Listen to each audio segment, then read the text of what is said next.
You're listening to the Beans and Dice podcast, a podcast about how we game.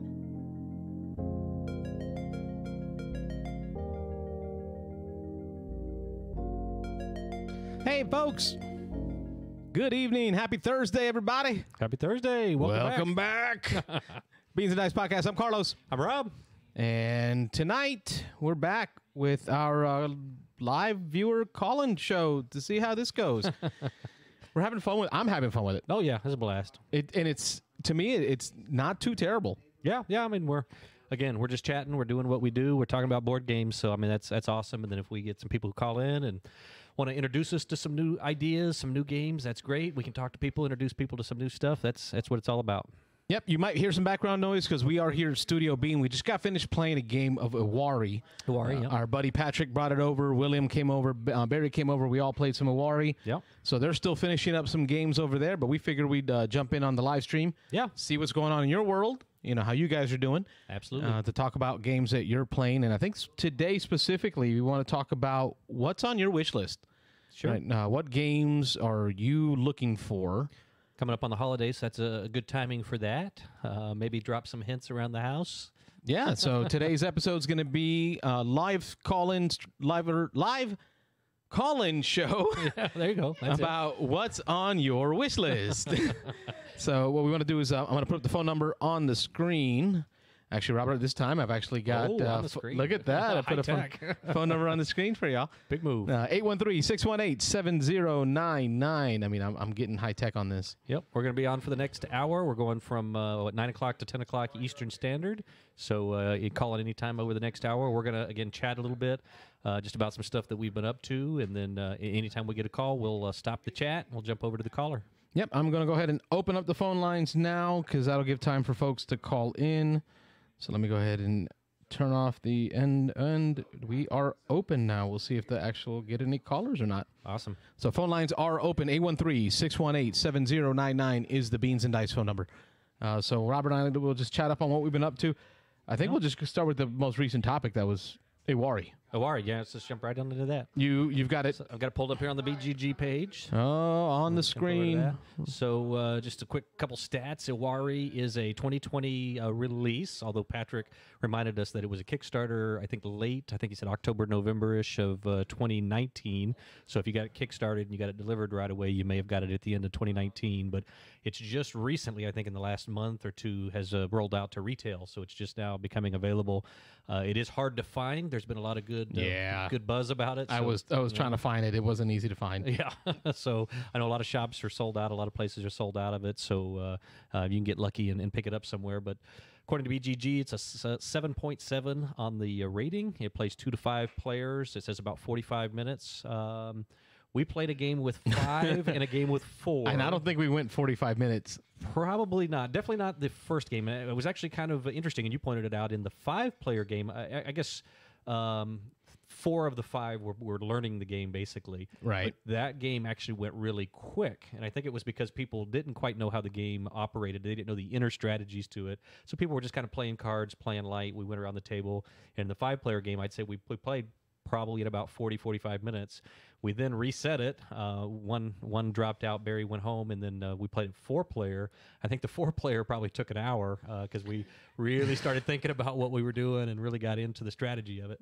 If I'm right, the number of cards doesn't change. Right. Yep. The deck is the same size, and that's the timing trigger for it. So you're going through the deck 2 times. But. Right. So it would go faster in a 5-player game. It would at least feel faster because we're going to burn the same amount of cards, but just more people, so less times around the board. Right. The timing of that was nice because the first game, although it is 5 players and it would go by faster, I really think it went by faster because we had no idea what we're doing. Right, exactly. And again, I think, like I say, with 5 players, we were learning it. I think people were just kind of playing loose and casual. They wanted to see how it played out. They wanted to kind of get an idea of the scoring. The game scores twice. It scores once at the midpoint of the game after you go through the deck the first time, and then you score again at the end of the game after you've gone through the deck at the second time. There's scoring's a little different at the midpoint than it is at the end of the game. You score some additional things at the end of the game. But let's talk mechanics real quick, just to kind of get that out of the way. I mean, it's there's a little bit of hand management in there. You've got a small hand as far as just three. Three cards. So you're kind of manipulating these 3 cards, and it goes quick because you only have a couple options each turn. It's real quick. You take turns very quickly in this. I felt like every time I played, within 30 seconds, it was my turn again. It felt like. Yep. But you've got area control on the board. There's a couple of different aspects of area control. You've got these little tents that you put down, and you fill up tent spots on the board in different regions, different locations on the board. But then you've also got these totems that you're building, as you can kind of see here in the picture, that only score at the end of the game. So you're kind of trying to parcel those out and get those into strategic areas as you move along and get closer to the end game where those score. So kind of an interesting area control mechanic that it scores a couple different ways. Layered. That's layered a good, area control. Layered like an onion. It's got no, layers. like a parfait. Oh, okay, like a parfait. So I like it like an onion, donkey. More like a parfait. I got layers. Anyway, but so that's so you got some hand management in there. You've got some area control. What other mechanics are we looking at in this one? No, hand management, area control. Yeah. I wouldn't. Yeah, it's definitely not a deck builder because you're kind of you're at the mercy of the cards that come out. It's just a random deck that you play through. But I think that's about it. Yeah, hand management, area control. That's really it. Yeah. I don't know if I'd call it set collection though, because you're really not hanging on to the. You can. There is a little bit of set collection. You can hang on to maybe a card, sometimes 2 cards, but for the most part, you're burning through your cards and then getting a reshuffle. Right. But then you're using those cards to take control of areas. Yeah. In different ways, which is what I liked about that, because it felt like there was 2 phases to the game. There's the A phase and then there's the B phase. And don't forget, folks, the line is open, 813-618-7099. Give us a call, 813-618-7099. Dial in. Tell us what games are on your wish list. But it feels like there's 2 different feels of the game. The first half is more the tent dropping phase. Yep. Where and what's cool is not all areas are open. Right. So it costs more to get into an area, to open it up, and you're limited in how far you can go in. You can only place 1 tent into a new area. Correct. Yep. So that's the tough part, because there were times when I felt like I opened an area, and immediately by the time it came back around to me, because I was only limited to 1 tent, the place was full. Yeah. If you're the first one into the area, you're kind of opening it potentially for the other people around that have turns immediately after you. But part of that is you, as people take cards, there is an option to take blind off the top of the deck, but there is a small market of 4 cards that when you refill your hand up to 3 at the end of every turn, you can, if people are taking from that open market, you can kind of see the cards and start seeing where their strategy is going if you watch the cards that they're taking. Right. So it can kind of help you plan out your turn. You know, do I want to open the blue area? I haven't seen anybody take any blue cards lately, so maybe if I do that, not everybody's going to pounce on me. But if you notice that everybody after you has taken blue cards recently, you're really hesitant to open that blue area with the first 1 tent, because then there is a rule in the game that you can never put down more than 2 pieces of plastic, or 2, it's wood and plastic, but 2 items onto the board on any 1 turn. So the question is, if I go in with the 1 and then a couple people after me both can go in with 2, then they can quickly take that area control away from me. They can go 2, 2, and then I'm stuck with the 1, hoping that it gets back around to me before the area fills up, because it is limited on the number that you can place into each area. It is limited in the number that you can place in each area, but it has this thing where each area is a part of different areas, right? So what I mean by that, folks, is when you're scoring an area, you're going to score based on the tents that are in that area, right? So who has control of that area will score down the road, which is pretty cool how they did scoring too. We'll talk about that in a moment. But then they score the totems based off of the connected areas. Right. So each region, right, each area is connected to every other adjacent region. And when you score each of those connections, you have to have majority control of totems on each of those regions in order to say, I score this connection. Right. So that's where the layers come in. Like, I can take control of an area, but you can come in and take control of the 2 totems. The totems, yeah. In the 2 adjacent regions. And even though I have control of that region, you get scoring for having totems in that region and the adjacent region. Right. It's hard to describe. Yeah, it's something you got to kind of play It was through. hard to figure out playing the game. Yeah, first time through, like, again, I think that's why we went so quick the first time, is when you explain the scoring and you explain a little bit of the strategy to people and they haven't actually gone through it and played it, then it's kind of a mind bender, and you kind of can't grasp it until you've played about a half a game and you kind of start seeing it roll out, and you see, oh, okay, well, I probably should have gone over there. I probably should have done that. Or had I gone here, I would have prevented you from scoring that. Which really promotes the replayability. I know you mentioned that while we were playing, that this is a very replayable game. You want to play it. I think after we played it the first time, we were all excited to re-rack it and do it again. It was like, oh, okay, now I'm starting to see how this works. Let's do this again. Now I think I can do it better. So, yeah. What other layers did you enjoy in this game? Well, there was definitely a bit of a blocking aspect, which was interesting because there is, we mentioned, I think, two ways of scoring. The area control with the tents, once you, at the end of the half point and the end of the game, you score that twice, which is just kind of the area control on the main part of the board, or the main chits on the board. Right. Then you've got the area control at the end with the totems, which is a different way of building up and getting area control. And you have to have adjacent areas. You have to have majority on the totem stacks in 2 adjacent areas to score that. The third way that you get points only scored again once at the end of the game is in what they call, I want to say communities, but it wasn't communities. What was it called? Settlements. Settlements. So a settlement is a string of 4 or more of your tents in a row. And so there's this little blocking game that you play as well. If you see somebody starting to string those together, the routes that they're building. It may not be exactly where you want to be or where you want to go, but you may have to waste a turn to throw a tent over to block somebody so they don't score up and link together 8 or 9 or 10 of these little tents. So if you can throw one in the middle and break them up into some smaller groups. And not I don't recall, was there a minimum size to a settlement? It has to be 4 or more. Has to be 4 or more. Okay, yeah. Pat's confirming. He's throwing up the 4 fingers up there. No, not gang size, Pat. Not gang size.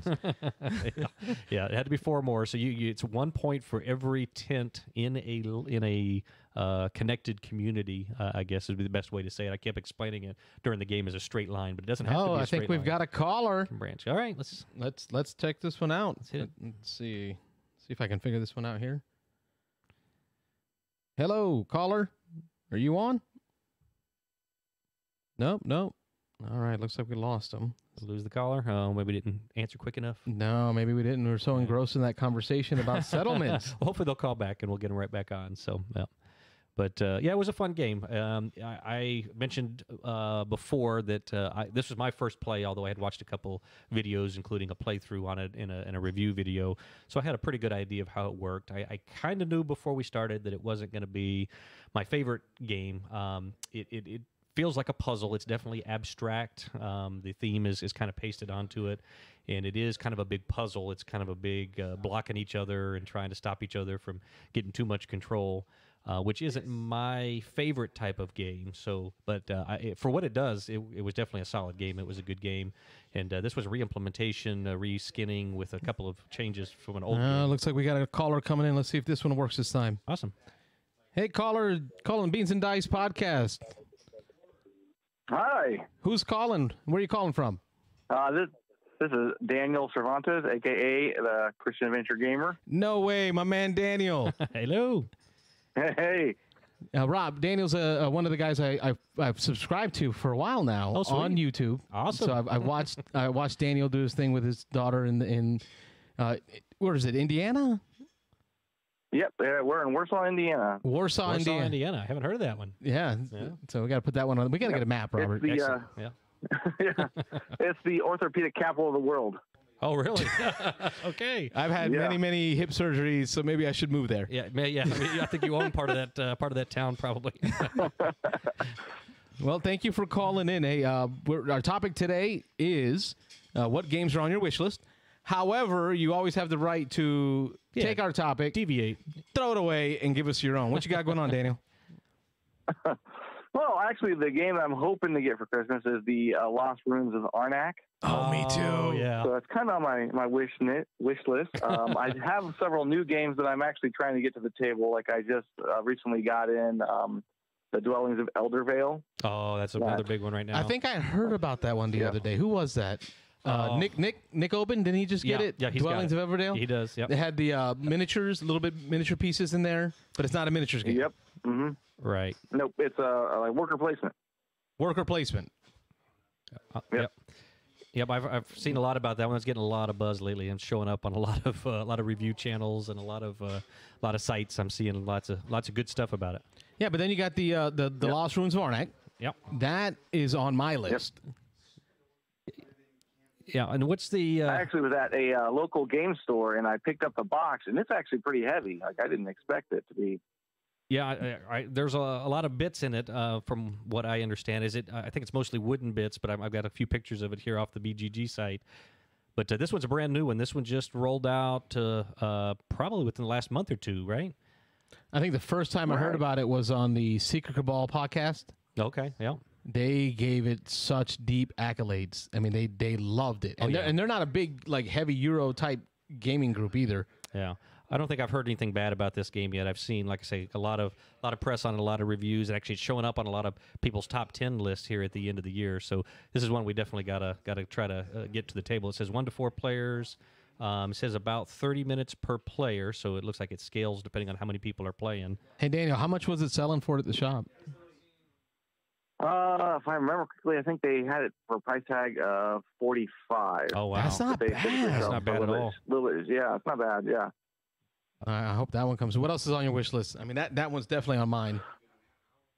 That's about it. I mean, I have Alter Quest.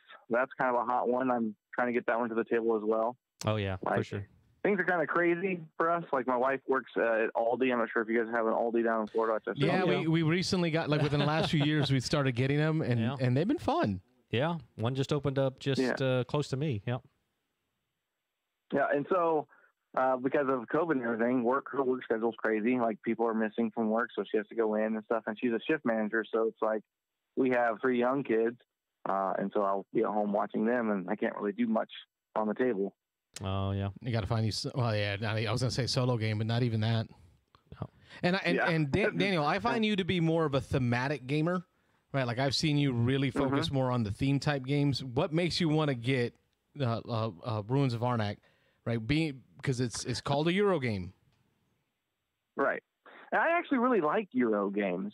There you go. Like some people, After my own heart. I wouldn't think like.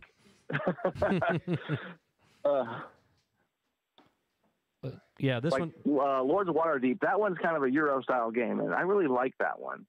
Sure. I don't know. It is a Euro-style game, but there's still so much theme in there. And I think that's what makes Ruins of Arnak stand out. Everything I've heard about it is it's a Euro worker placement deck builder with a really good theme. Like you feel Indiana Jones. I was going to say that's what it's like. It's like going out and exploring. Right. Yep. Yeah, we're showing pictures on there. Hey, I haven't seen you upload anything recently, though. It sounds like you have been busy and things have been nutty. What's your next thing you got coming up? Yes. I'm actually rendering my unboxing of Eldervale right now. Oh, that's going to take a while. Yeah. Yeah. There's a lot in that box. It's at 22%. It's going to be a little while. Well, folks, check him out. It's the Christian Adventure Gamer. It's on YouTube. Yep. I know I subscribe to them, so if you haven't found him, subscribe. He's Robert. You love giveaways. Oh yeah. He's always giving stuff away. Who doesn't?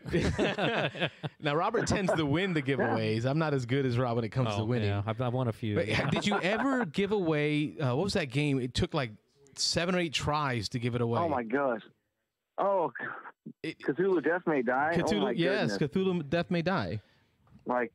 That's a game that a lot of people want too. I'm like, okay, why isn't anybody emailing me, responding to these videos? Wow. Like it took me from I think June all the way till October to try to give it away. Wow. And every month he was giving it away to somebody else. Give it to me. Really? Yeah. That's what in the last. Just give it to me. You're like, well, yeah. I be lucky. I don't try particularly hard, but in the last year, I think I've won 4 different giveaways, contests on different sites, just through YouTube channels. Just kind of watching. I won one from England. I won one for Imperial Settlers. I won Daniel, I think we got you another subscriber because he likes to win games. There we go. So yeah, if you're giving stuff away, that's up my alley. So yeah. Well, man, I appreciate you calling in. I know you and I have been meaning to connect and do some kind of collaboration stuff. Yes. Once things calm down over there for you, definitely let's make stuff happen. More like I'm getting better at this stuff. Yeah. Where I can do like this remote connection. You saw how easy it was for you to call in. It's the kind of stuff I'm talking about. Oh yeah. Keeping it easy. Yeah. So I appreciate you calling in, man. Easy. Hey, have a Merry Christmas. Yeah, thank you. Merry Christmas. You too. Bye. That was awesome, folks. Daniel Cervantes of the Christian Adventure Gamer. Check him out on YouTube. Good guy. Good videos. Lots of playthroughs with his daughter. Oh yeah. They do playthroughs of games in the basement, and then a lot of haul and unboxing games. Good family friendly stuff. Yeah. Very Cool. Very. You'll have to check it out. Ruins of Arnak. That is on my list. Yeah, that's one I hadn't even thought about, but yeah, that's definitely one. Like I say, it's you're seeing it everywhere. If you're online looking at media, YouTube reviews, it's popping up everywhere. It's appealing to a lot of people, and I was trying to think. There's a little bit of a hand management part of that. There's some cards involved. I know you're going out on little expeditions. You're sending your guys out to different areas. You have to play cards to be able to get into certain areas. Yep. And then there's little adventures. There's monsters that pop up. You flip over cards, and you can get points for beating back some monsters. But ultimately, on the side of the board, if I remember correctly, there's a track that you're trying to move up.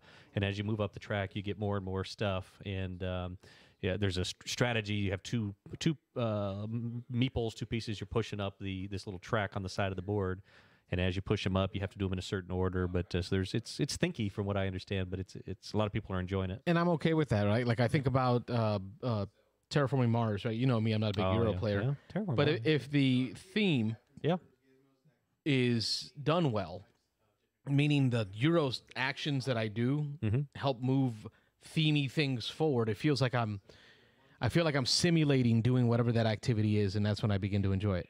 Yeah. So that's my hope that Lost Ruins of Arnak will be able to do for me. Absolutely. Yep. That's a big one. So what are you looking forward to? I mean, there's got to be some stuff you want. Okay, so it's already here. I picked it up from Armada, but I haven't been able to touch it. Not allowed to touch it. I've got Twilight Imperium 4th editions, first and big box expansion.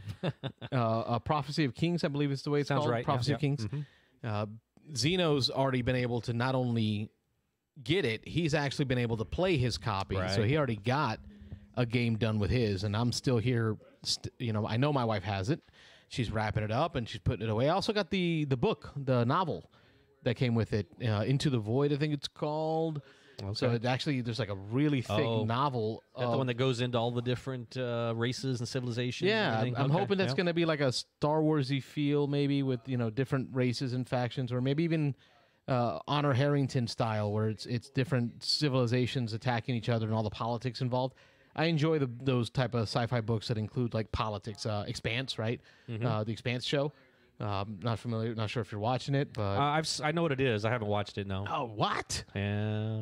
The 5th season just came out yesterday, so I began watching last night. So it's time for you to jump on board. You're gonna indoctrinate me into that one? Well, it's gonna make you want to play Twilight. It's gonna make you want to play Terraforming Mars. Terraforming Mars. Oh well, Because I don't ever need an excuse to play Terraforming Mars. I mean, I'm all over that. I didn't say an excuse to play. Oh, it's okay. gonna Maybe make want you to. desire to play. Okay. Well, you'll be calling me like, okay, we got to play some TM because I watched some Expanse. Yeah. So that politics within sci-fi is something I enjoy, and I think the novel will give me that fun. But the big game itself, it's moving up to what, 8 players, more factions. I think Kai called in last time and talked about it when our first call-in show. Yep. It was so easy to get Twilight Imperium 4th edition to the table the first time. When I got it 2 years ago, I think we played it like 6 times in the first 3 months. Oh yeah, you got sick of it fast. Yeah, I played a couple times, but yeah, you played it a lot. yes, but now it feels like it's just gotten harder to really get that to the table than before. Oh yeah, well, and the current conditions don't help that any either. But not with 8 people, it doesn't. Oh no, yeah. Oh, folks, by the way, the lines are open again. 813-618-7099. Give us a ring. Let us know what's on your wish list. So for me right now, it's on my wish list, and I know it's coming because I picked it up and delivered it to my wife. Yeah. and that is Twilight Imperium 4th edition big box expansion, Prophecy of Kings. Right? Did I get the name right? You did, I believe. Actually, let me get back out of this. But yeah, there's a lot in this box. Just kind of going through the pictures. Oh, there we go. Let's see what it says here. It is 4th edition Prophecy of Kings. Yep, you know it. I did it. There you got it.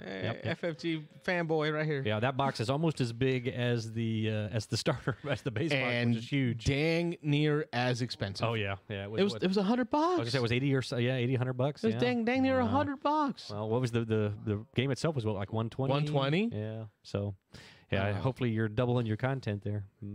What's on your wish list, Rob? Let's see if Mrs. Rob is watching. Mrs. Rob, are you watching right now? Are you watching? Well, there's so many things that I would like to have, but I'm thinking I might have to get myself a copy of Brass before long. I know we talked about that game a lot. That's lately. not bad though. I think it's like a $30 or $40 game. Yeah, 40 or $45, I think is what it. I think I got it for like $30, $35 at Armada. Yeah.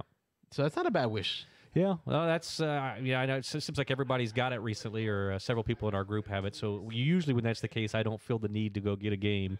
But that game is so good. I'm weighing in my head, who am I going to play it with that doesn't already own a copy? My family is probably not quite there yet. My son's 17, my daughter's 15. They like games, but they haven't gotten into the heavier games yet. And that's definitely a heavier game. I know you've disputed that a little bit. You think it wasn't quite as heavy as some of us think it is, but it's just a fun game. And like you say, for the price, it's you get a lot of bang for the buck. And being a top 10 game or a top 15 game, I think on BGG's all-time list doesn't hurt either. But no, I did not find it. Okay, I guess we can't really compare it to Iwari, the game we just played. Oh no, yeah. But I will say, like Iwari, it's simple to take actions in it. You take these actions, right? Yeah. The hard part is how do you take them and in what order such that you win.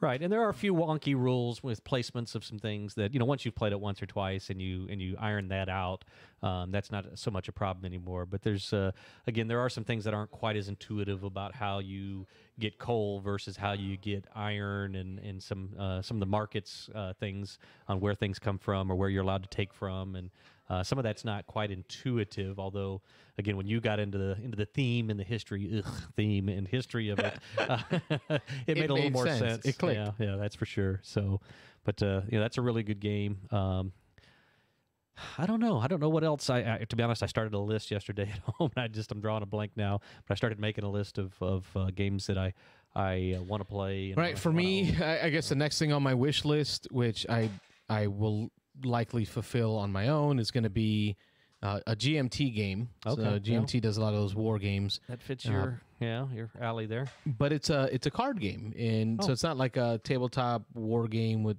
It's a card game. The system is called Down in Flames. Okay. And the last one is called Wild Blue Yonder. Okay. It's a World War II aviation game, and it's played in a, I guess almost like a competitive card game, like a Magic the Gathering, except for it's unlimited. Okay. In number of players.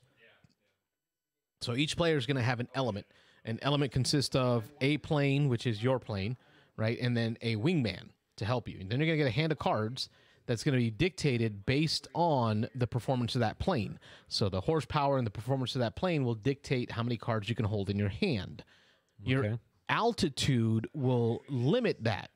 Okay. So the higher altitude you are, the less cards you hold in your hand. The lower altitude you are, the more you can use your performance, and you can hang on to your entire hand. And then what you're going to do is you're going to take those cards, and in a series, you're going to play those cards in order to attack the opponent in a almost tit-for-tat action-reaction.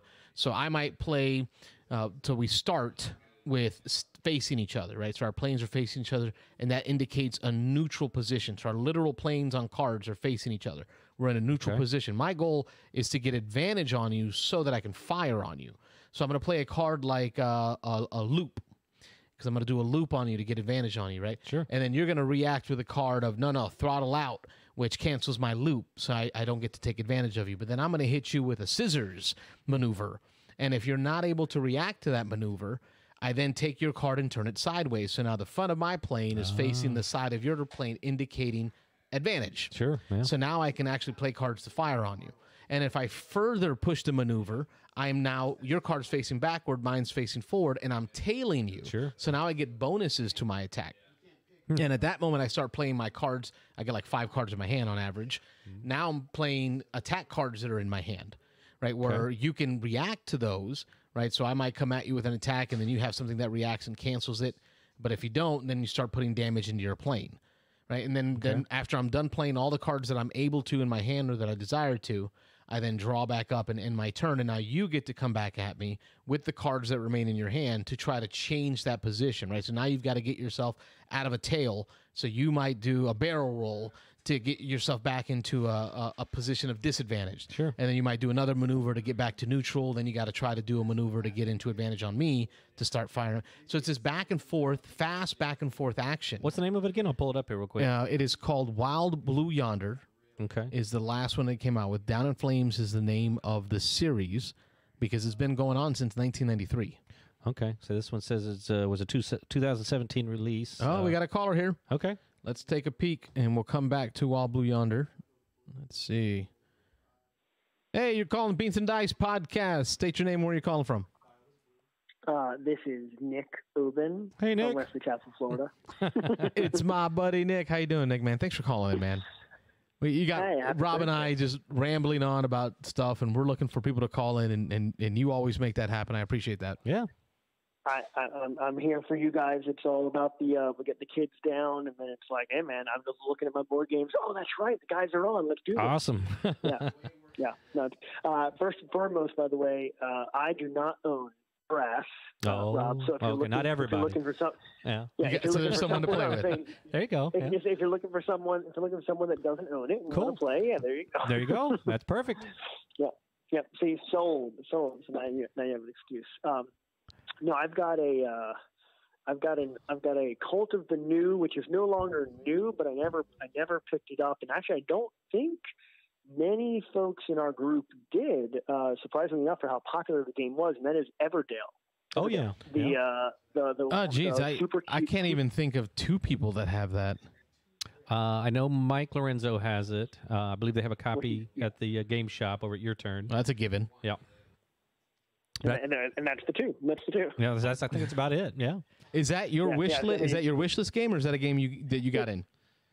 No. Yeah, that's a wish list game for me. But not to the point where I'm willing to shell out the $60 that it seems to consistently be at. Basically, I was waiting for it to no longer be the Cult of the New, and for the price to come into that $40-$45 range. It just doesn't happen. That's partially for anything under partially $59.99. from the components. I know there's a decent amount of components. There's a lot of wood, and actually there's little berries that are squishy, and then they're actually squishy. Oh yeah. I've seen pictures of them. Yeah, there are different textures on each of the different resources. I think there's 5 resources if I remember in the game, maybe 4. Oh no, I think there's 5 or 6 actually. But each one of them is made out of a different material. They have a different texture to them, which is really cool. They've got the one of the things it's known for the board presence is there's that big cardboard tree that stands kind of in the middle on the top of the board, which serves no function other than to hold your cards and to hold a couple of the resources and things on it and hold a couple of the meeples for the last round of the game. But yeah, really cool game. Actually, I just got on board with that when I played that for the first time, probably about 6 months ago over at Your Turn. Dan and Mike taught it to a couple of us, and fun game. I mean, it's really pretty family-friendly, kind of a worker placement. It's a pretty good introduction to worker placement. There's some hand management with it, resource gathering. There's lots of different little parts of that one that it can teach newer gamers. I wouldn't call it a gateway game. It's probably the next step as far as level of difficulty. But definitely very cute. The art in it is awesome. Yeah. I know it won a lot of awards for art. What is it for Nick what is it that makes you desire it? Like, I haven't had that desire. Yeah. I mean, I'm definitely a mechanics guy. I mean, you could almost sell me a game just by telling me that it is worker placement over a set number of rounds, and then tableau building and engine building. Right, which is then, I mean, some other elements. I was watching some videos about it because there's a whole bunch of you're actually pretty tight on the number of actions you're going to get based on how many workers you get, especially in early rounds. So a lot of it is all about like being able to chain the cards and the buildings and the structures that you do build, because you're building your little like forest dominion or your forest town or whatever, right? Right. And so, I mean, you could almost just say, hey, Nick, I got a worker placement game that lets you build a tableau, and the tableau is your engine. And I'd be like, okay, let's do that. How much does it cost? Oh, and it has really cute art and and like a tree that grows out of your table. Okay, and it blocks the view for the people behind it. Yeah, that's been one of the draw things. It looks cool on the table, but a lot of people take that tree out after they've played once or twice because it does block some things. Yeah, I was watching our good friend Rodney, and watch it play it hashtag. But he appreciates that. Yeah, that's right. Yeah, he needs our views. Exactly. In the watch it played video, he removed the tree. He's like, I'm just going to move this out of the way now so I can actually show you the things and whatnot. I will say I do really like. I didn't realize until I watched his video the potentially uneven timing of it. So like, when you finish using up all of your workers, you move into the next season.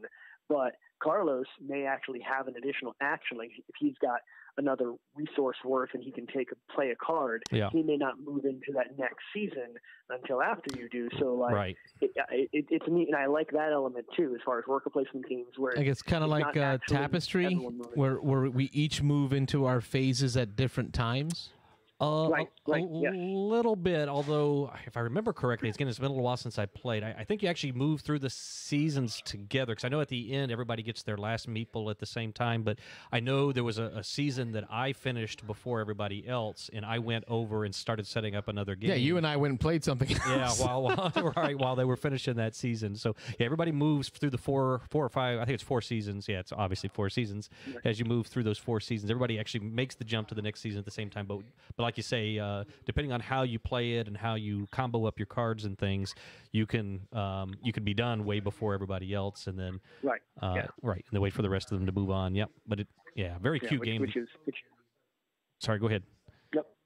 No, I do enjoy the element. Yes, it's very cute. It just it's just I don't need a new worker placement game for $60 is what it comes down to. Exactly. Why isn't it in my collection? Which is something I don't know if you guys have touched on tonight. I admit I was getting the kids done and just went in there. The whole question of a wish list is a little interesting to me, because let's face it, this is a little bit of a luxury hobby. But at the end of the day, if you want a $30, $40, even a $60 game, just go buy it, right? Like why do you even have a wish list? Why don't you just go buy every game? And for me, I finally did hit the point of like, well, my shelf of shame is about as big as the games that I have played. Yeah, that's a problem. Way too many of us have. Yep. So and that's a great point, funny. Because my wish list isn't limited on buying it. It's just limited on, do I really want to buy it to just watch it sit? Yep. So then my purchasing habits have changed. It's become more of, as I see the supply dwindle, and then I have to measure what's the likelihood that it's going to be reprinted, right? And that makes my decision to pull the trigger or not. Not, do I want the game? Yeah. You know what? I'll buy it next year. Iwari, right? Yeah. It's not available on Amazon. I'll just wait till they reproduce something. But some other games, like the GMT games that kind of just fall into the wayside and disappear. Yeah. I'm like, oh, I got to pull that trigger now. Pressure to do it now. Yeah. Yep. Yeah, and which is why I am here to tell you, if Everdell went on sale, if it became one of the sale games in a 2-for-1 or whatever, sure. I would probably jump at it for $40 or something. Yeah. Just because I know I will play it. No. And in the meantime, it's not going away, so there's no pressure to buy it. Right. But if it was on sale or something, then I would. And that's just kind of funny. I'll throw one more out at you, because that was my Cult of the New, which isn't really that new anymore, but it was shiny. Sure. Another worker placement one, which I've put off for a long time because I didn't think I needed it, but now the more I read up on it, everyone tells me I do, and that is the Tuscany expansion to viticulture, even the Essential edition. The Essential. So for a while, everyone says, "Oh, if you got Viticulture Essential, you're good." Like there was the original Viticulture, which then basically needed Tuscany original expansion, and then they addressed that by coming out with Viticulture Essentials, which took. Yeah, essentially, it took the most critical part. I think just the very introduction of the in-between seasons. I know Carlos loves this game so much he would never, for instance, fall asleep. He did say that he wanted to try it again. He actually just mentioned that to me a couple days ago. So thank you, Robert. Oh, I appreciate you sticking up for me because I did say that. There you go. That's a fact. That's good. He wants to play sometime not at 1 a.m. Yeah. Listen, there's a difference between gaming and then con gaming, right? When y'all bust out a game of viticulture at like 1, 2 in the morning. What better time for viticulture? I mean, maybe a good time for, I don't know, Captain Sonar or, King of Tokyo, something loud. But do I stomp these grapes into Pinot or into... Yeah. Well, you almost stomped them with your forehead, but... But I was reading more. I was reading just a little bit. I don't know why I bother reading because it's just going to cost me money. Oh. I was looking. I got to turn off the media to protect my wallet. That's right. The Tuscany Essentials. So there's the Tuscany Essentials, which pairs with the Viticulture Essentials, and it does seem like everyone is now saying like it's the new way to play the game. And once you go there, you never go back. So it's Stonemaier, man, and I got to say I'm a big fan of Stonemaier games. Jimmy Stegmaier, yep. Yeah, they just produce such great quality games, and even their games that aren't like super great hits, you still see the good stuff in it, and that's what drives me to want to play Tuscany again. Yeah. Or I'm sorry, Viticulture again. Yeah. Is because there were so many good things in that I saw. It was 1 a.m. And not that you're inferring this isn't a big hit, because this is a huge hit. This is a huge hit. Yeah, this is a big. No, I'm talking about like Tapestry or some of the others, right? Pendulum so far hasn't really felt hot. Right. Yeah, it got some buzz when it first came out, but it got quiet in a hurry. It's not quite Scythe level buzz. Yeah. Scythe is another obviously huge hit. Yeah. Yeah. You would say you would put this one on the level of Scythe?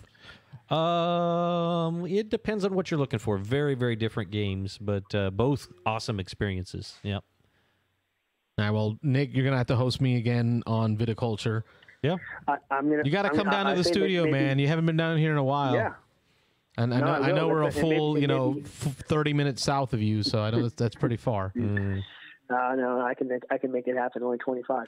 And maybe, maybe this is the impetus I need to go ahead and move Tuscany off the wish list and onto the Christmas list. There you go. And grab it and then say, hey, Carlos, guess what? We're playing again. This time with Tuscany. Yeah, I can find a way to fit a third chair right here. Yeah. Get another microphone going. We can talk about Tuscany while taking our 2 or 3 phone calls.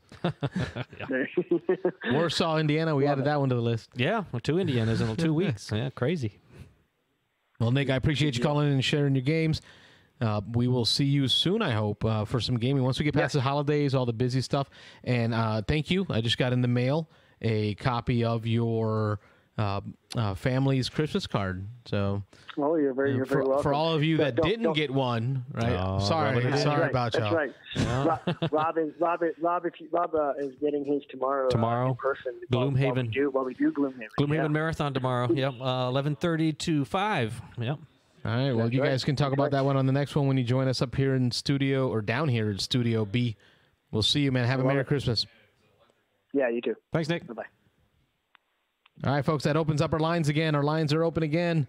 813-618-7099. Just a quick side note here at the end of the show. You mentioned lines, but we want to point out actually that we do have just one phone line. So if you're calling and you're getting a busy signal, doesn't mean we've got, unfortunately, 15 callers on hold. We are dealing with one line, so don't get discouraged if you call and you hear that somebody's on. Need to wait for the end of that call probably and then call us right in. But, one line. One line. Yeah, you're giving up lines. Secrets. You're giving up our secrets, you say man. Lines. I don't want to be dishonest. Hey, look, my lines are busy. I got more on the lines. Lines and lines. Hey, welcome to the Beans and Dice podcast. Say your name, where you're calling from. Mike Lorenzo from Temple Terrace, man. Hey, Mike Lorenzo. Thank you for calling, man. my ears were burning, and I put on the show, and you guys were talking about Everdell. Oh, yeah, that had to be it. I don't know if you heard all that conversation, but yes, I gave you credit, you and Dan, for introducing me to Everdell. Probably about 5-6 months ago over at your turn. So fun game. Yeah. We were talking to Nick about it. I guess that's on his wish list. But you own Everdell, so it's not on your wish list. What are you looking forward to? What's on your holiday list? I got, 2 games. One that I've been wanting for a while, ever since we played it, and that's Brass. Oh, him too. That was I said that earlier in the show that's on my list. So yeah. That one, and then the what is it called? The Lost Ruins of Arnak. I yes. think it was. Yeah, you listening earlier in the show? We had a caller from Indiana. No, I really wasn't. Talk about I Lost tuned in Ruins right of in the Arnak. middle of Nick. That's on his wish list too. You're not the only one, man. Yeah, our Indiana caller was looking for that same game. He said, "Yep." Well, I know that Armada just got it in. I'm sorry. Hold on. What? I got to let you go. I got to call Michael Over at Armada. Michael Fortino, if you're listening Reserve to a this, copy. I need you to hold a copy of Lost Ruins of Arnak. Yeah. Well, and Michael, you could probably fill us in a little bit better. I was generally familiar. I actually watched part of a playthrough of it, and I've seen a couple of reviews. But I was a little bit of a loss trying to explain the game. What can you tell us about how that game works? It's deck building with worker placement. Okay, yeah. And then you also have resource management. Okay. And what's the other? I don't know. There's a couple other lighter mechanics thrown in there for good measure. But it's kind of been I had the same experience with you. I probably wouldn't be able to add too much to it, but. Yeah. It's one of those games where you just keep hearing about it, right. And I watched partial, a few turns here and there, and was like, okay, I think this is up my alley, so I gotta. That's why I keep seeing it pop up on people's top 10 lists now. For it just came out, but it's already on people's top 10 lists for best games of the year and things like that. So I mean, it's been a real hit from everything I've seen. Yeah.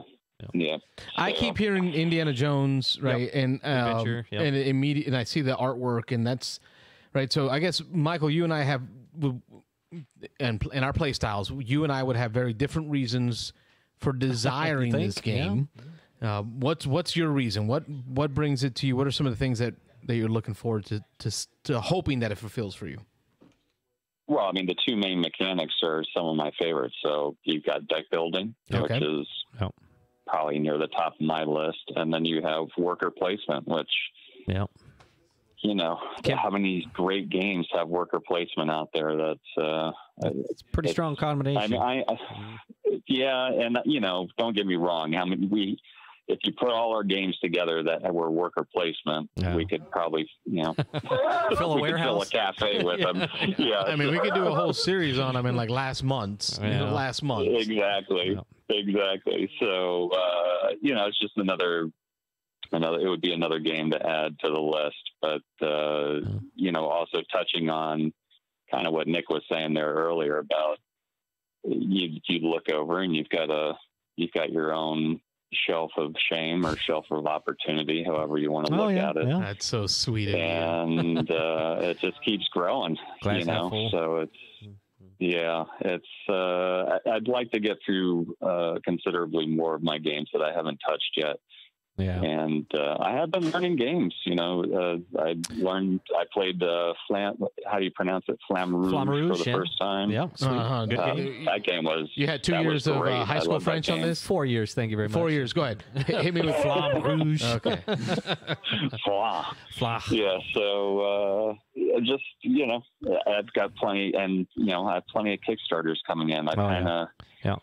I said this to Mo and Dan the other day, and I'm sure they're thinking that I'm nuts for saying it, but I'm making a point of I am not buying anything for myself next year. Wow, whoa, that is a big step. Whoa, hang on. Big statement. I recall hearing someone in our group say the same thing. Well, Great philosopher by the name of Barry. Barry said that And last I think it lasted 4 weeks. Wow. Wow. That wasn't a Barry comparison, was it? Not at all. Not at all. I'm not going to buy I think anything. Mo or Dan actually said the same thing. They're like, "Oh, you're saying that now, so you can just buy something a week or two later." But no, I'm That's being a serious. big. I mean, That's a big resolution, and maybe that should be our statement. next show, resolutions. But Well, New that's a Year's. big resolution, man. Yeah, that's a big step. Yeah. But you know what? Well, Here's the you sad know, part, I Michael. You're looked at- right. With all the plastic I have up here, I'm pointing in my back corner of plastic wrapped Yeah. games. We could go months without buying anything could play a whole year. and still not play the same game twice. Oh yeah. Yeah. And that'd I be totally agree, man. playing multiple times a week. We could do that, I'm sure. But between just a few of our collections, yeah, absolutely. You know, I looked at my incoming list of Kickstarter games that should be delivering in 2021, and I just thought, like, why the hell am I buying more? I mean, granted, there are games that don't come out on Kickstarter, and, you know, I'm probably going to turn around and sell some of those Kickstarters as soon as they come in or whatever. But for the most part, even with just those games, I'm not going to have enough time to play games. FOMO? You know, or you got the play FOMO. all those games. Get the FOMO. Well, you know, I think if you keep it at a reasonable level, there's nothing wrong with FOMO. Yeah, it's not bad. And the nice thing about the gaming group that we've built here is, and I've slacked in this element. You know, I spent a few years when I was all excited when Carlos introduced me to gaming, modern gaming, hobby gaming, probably about 6-7 years ago now. I spent 4 or 5 years just feeling like I needed to buy everything. I needed to catch up. I needed to have all these games. And the last year, I really have slowed way down. And I started looking at it, and I started thinking, you know, between the guys in our group, and we've got a pretty good group now, just about anything I want to play, somebody owns it. And so I really started asking myself, do I really need to own a copy of that? Or, you know, can I call Mohammed? Can I call Mike? Can I call Carlos? And we set up a game night and play his copy of it. And then there's some games that, you know, I always want to own. And there's always, you know, there's nothing wrong with that. I mean, you've got games that you want to have and you want to own and you just want to have a copy of it. And that's you know. Well, part of it is almost, and Robert, I echo you on that, right? So, except for the difference that I have on it is I feel like I want to be the place where people can come and do that, right? So right now I've got Patrick and William, and you may have seen them on camera reaching over here and grabbing some games and taking them to the table and putting some back. They're over there playing gizmos. I want to be a place where people can come do that. Sure. Right? I want to host. I want to have people over, and that makes me feel like I have to buy everything. But I see what you're doing, Robert, makes sense because you're waiting to see, is this something I really appreciate? Right. Yeah. Right? And then almost like we do with music albums, if you appreciate the artist and the album, contribute. Right? I could go to Napster and take it. I don't know. Is that still a thing, Napster? Oh, wow. That's a blast for the past. Wow. But I don't. I go on Amazon and I pay the $10 and I buy the album because I want to support the artist and the publisher. Absolutely. So like with Brass, you know we all have it, but you appreciate it enough where you're willing to pay for it. Yeah, exactly. That's part of it. That's a great point of view, Robert. Yeah. And before we let you go, Mike. And I think no problem. I was just going to say, I think what Rod was this year, that's going to be me next year. Like I gotta dial it way back. Yeah. I saw the shelf. I think I'll benefit from it, honestly. You sent me a link to a video you did today, and I saw the shelf behind you, the hand-built shelf you did, and I was like, wow, it's getting pretty packed in that office. Yeah, I'm already out of space, so it's... Well, that happens. You know, that's why I'm waiting for you to pick up your copy of Wasteland Express delivery service. Yeah, I got it. Well, see, he's calling me out now, but I do have to admit, over the last few months, I've slowly been procuring copies of games from Michael that he's done with. calling and you're absorbing. You're buying it up. Yeah. I like Rob can look around. There's not much room left in here either, but I will find a place for it. I got tubs in the garage. I just feel like as long as I have it, it's in the library. Right. And if any one of our friends wants to borrow it, you know me, I loan stuff out all the time. Zeno's got my copy of Scythe. I love my games, but I don't love them enough where I have to, if something happens to it, I'm not sad. Yeah. I want them to be played and enjoyed Me too. and have memories with people. So, Yeah. And having Michael around helps because he buys them and then I buy them off Then of he him. recycle them to you. So I was just going to say real quick, Mike, before we let you go, I was just talking to Carlos tonight that we got to get our next game of Detective City of Angels in. Oh, we started talking for like 20 minutes on Detective before the show even started. Yep. I just was sitting at home last night, and all of a sudden it just popped in my head, and I was like, oh, yeah, I need to play that again. So we'll have to set that I up. have my own copy with both expansions. There you go. All right, we'll do it. And in 6 months, I'll have my own copy with both expansions. Exactly. Once he's bored of it, There you go. So, thanks for calling in, Mike. We appreciate it. Merry Christmas, man. Yeah, Merry Christmas. Talk to you guys later. Bye-bye. See ya. All right, folks. The line. Thanks, The Rob. line. I got you changing your vernacular. It just sounds cooler when I say the lines are open. The line is open. We got time for maybe one more call. So we've got about 5 minutes left here before we go off. So if somebody else wants to call in real quick, we can get one in. But one other that I was just looking at BGG here. We were talking about games on the wish list, and this one is one that is actually, let me pull it up here. But this is one that's just hit my radar, and it is just coming out. But this is a huge one that a lot of people were looking forward to. And I'll switch over here to it. Is Dune Imperium, and I'm just hearing incredible things about. Is that this like game. the '80s Dune movie, Dune? It's that movie, but it is a completely reworking of the old Dune game. And I say reworking. Actually, it has really nothing to do with the old Dune game. It's a completely new game. And the old Dune had a cult following. It didn't ever have huge mass market appeal because it was a very deep, very intense, very strategic, a long. I never TI4 type game. Getting close to that, yeah. From what I understand, I never played it, but I understood it was a good 4, 5, 6 hours. This one is just coming out. It's got an 8.4 on BGG. It's 1 to 4 players, 60 to 120 minutes. So, I mean, it's still meaty. It's still an hour to 2 hours. It's not. Flip through some of those pictures for me. I want to see that. Pull it up, but yeah, that's on your list. Yeah, this one. This doesn't seem like a type of game that would be on your list. It's a worker placement. Actually, I can go back to the mechanics here in a minute, but we'll take a look at some of the pictures here. It's a deck building, hand management, resource gathering. There's combat in it. There's some dispute. You're trying to take over people's. You gotta get that spice, man. You gotta get that spice. Exactly. Right? Isn't that where it comes from? The whole spice thing. Yep, that's all about the spice. So you know me, I like spices. Adobo. Yeah, you're a spicy kind of guy. But you're playing characters from the Dune universe, so you're playing different houses. You have House Atreides, and I'm not a Dune expert, although I read the first book in the series, and then I've watched the movie several times. But this is one that there's some minis that are getting some good reviews, but there's a lot of mechanics in this one from what I understand. There's different paths to victory. It's asymmetrical. Each of the houses that you play have different pretty major game-breaking rules. So it's one of those that you feel like you have a power that you shouldn't have because it breaks the game. Oh, yes. But everybody's got one of those, and so you can just do some kind of crazy stuff. But it's all different factions, so it should have that. Yeah, to be able to differentiate the different types of factions in the game. Right, from the books and the movies. Yeah, I swear I feel like there was a different Dune game that just recently came out. Am I wrong? There was a different one. Yeah, there was one that was kind of more of a reworking of the old one. Right, it was a board that had different. So this is not it. This is not it. This just is hitting. I think it's in retail now. It's just hitting retail. I'd say just. This is more of a Euro-y feel to Dune. It is not like the combat. Right. Intrigue and lying game of Dune that it used to be. This is different. Okay. Right. There is combat a little bit, but it's not the major undertone on this. This is a bit more of a Euro. This is more of a strategy type game than the others. Let's see the weight. What's here. the MSRP on this thing? Weight's 2.9 out of 5 is the weight. That's not too heavy. Yeah. I don't know if we. It's about a 2-hour game. It says. Right. Let's see what's on the market. What's it say? Let's see. Is it down here? $61 on Amazon. $61, so it's not bad. That's not terrible. There is a version with minis, if I remember correctly, and a version without. I think it may have been the Kickstarter version that had the minis. So the $61 is probably, I would guess, the non-Kickstarter.